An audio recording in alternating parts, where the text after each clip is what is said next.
Hello YouTubers, this is a Geek Must Have with a radio review of the tiny BT speaker for under 15 bucks. What can this little radio do? Watch the video and find out.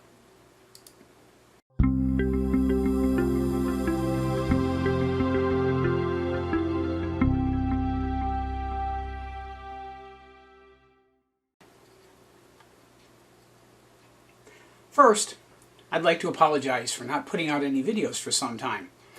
I had a total knee replacement done, and now I'm finally up and about doing my normal stuff.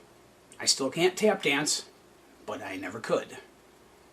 Second, I have an affair with radios.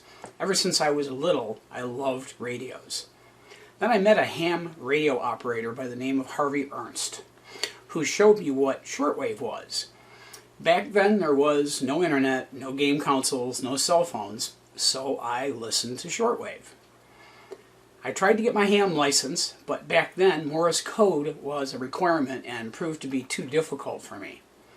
When the technician class license came along with no Morse code requirements, I was able to recently get my license, and my call sign is KD8VON. Kilo Delta 8 Victor Oscar November. Now I have quite a collection of radios, most of them recent purchases from either AliExpress or eBay. Of course, all of them come from China, and there are some basic differences between American and Chinese radios. Here are the observations. They're inexpensive, anywhere from $14 to maybe $15 on the high end. Most have Bluetooth.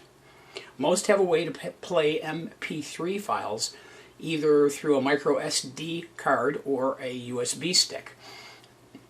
I'm thinking this is due to the lack of intellectual property law enforcement in China, and I'm pretty sure everyone in China pirates music. The volume control knobs are reversed. The way you expect the volume to go up is opposite on a Chinese radio. It's inconvenient, but after the 10th or 11th time of blasting the hell out of somebody, you learn. I would swear there's a contest to see who can put the most amount of functions into a radio. I always laugh when I hear the heavily accented female Chinese voice saying, "Power on, Bluetooth pad." Only a few of these radios are actually good shortwave receivers. And the last is the retro look is back. As a computer person, I looked at all of my radios and all the features and said to myself, this is a database. So I created a database with all the functions, images, and links to all the radios that I'm going to review and put it somewhere where everyone can get to it. The link to the database and the radio review report will be in the description below. The database does require Microsoft Access, and if you don't have Microsoft Access, then the PDF report that's out there will explain everything. Let's take a look at this cute little retro radio called the BT Speaker.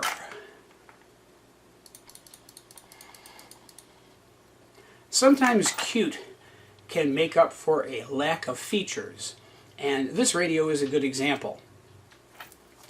This is the BT speaker from Tongboxen. That's Tongboxn. They make a lot of these little radios.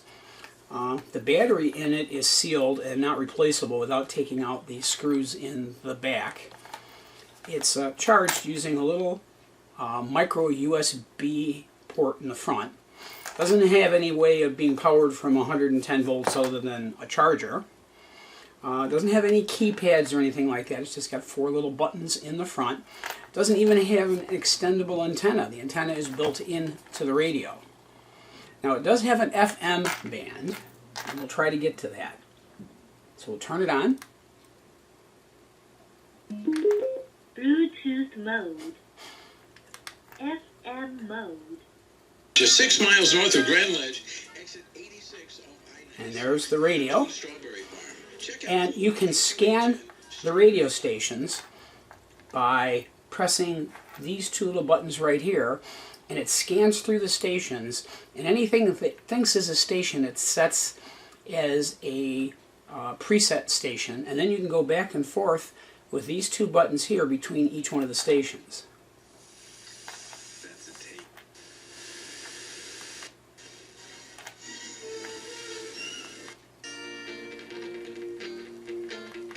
Per month, and of course, all fajitas. Now that's eating good. It doesn't have a weather band or an aircraft band or any shortwave bands, but it does have Bluetooth. So I'm going to switch it to Bluetooth.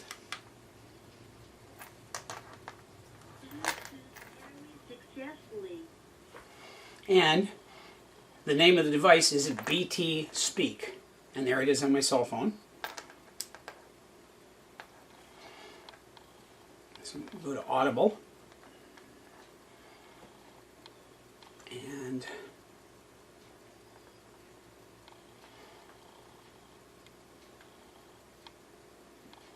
listen to a little bit of the recent book I'm listening to. By the way, this is a really good book. It's called Extinction Code by James D. Prescott. Really good book. These words are most likely to represent. It seems logical that the information on these displays relates to the operation and maintenance of this vessel and the systems on board her. Jack raised his eyebrows. Actually quite good. So I'm going to switch to Spotify for a second.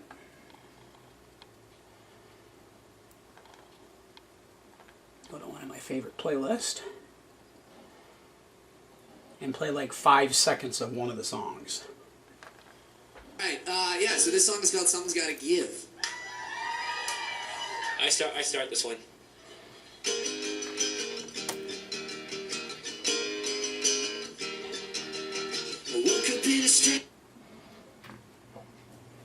So as you can see, it plays music pretty well, plays audiobooks pretty well. The Bluetooth speaker does have the ability of playing music from a micro SD card inserted through the little slot in front here. Listen to this. MP3 mode.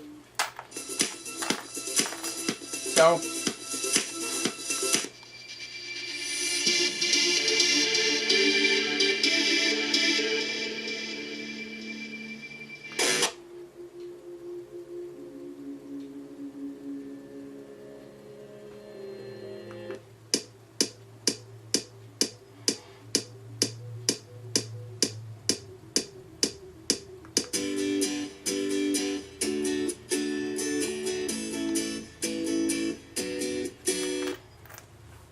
So you can go back and forth through the tunes sequentially on the TF card, the micro SD card, or you can play or pause with the center button here.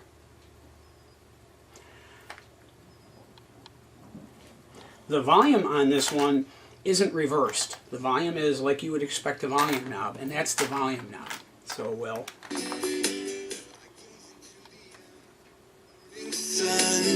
Baby, take my hand. The specifications on this claims that it's a 5-watt radio. It would be difficult for me to determine that exactly without breaking out some audio meters and stuff, so I'm going to go with the idea that it's a 5-watt radio. This unit was $14 and I got it off of AliExpress.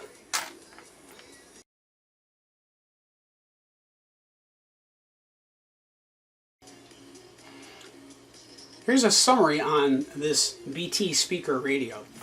This is a very cute little FM radio with Bluetooth capability and MP3 player built in. This is the wood grain version. It's pretty obvious that it's plastic even though it looks like it's wood grain. I also like the red and white one, which actually looks more retro than the wood grain one does, and I plan on getting one of those probably pretty soon. I've played this radio for 4 hours on Bluetooth before it lost a charge, And I don't recall exactly how long it took, but it took between 2 and 3 hours to get a charge back on it again. I really like this little radio. If you were entertained, or learned something, or laughed just a little bit, press that like button. It helps my ratings. Leave me a comment with any suggestions, requests, or even criticisms. I try to respond to any and all comments. Show your support by subscribing to my channel. Every subscriber that I get makes me smile just a little bit more. My goal is to make 500 subscribers by the end of the year. Please, be one of those subscribers. I have a companion blog at geekmusthave.com where I ramble on about all things technical. Stop by and visit me. My email address is in the description below. Send me a message if there's something that you want me to look into or something special. Thank you, and have a good one.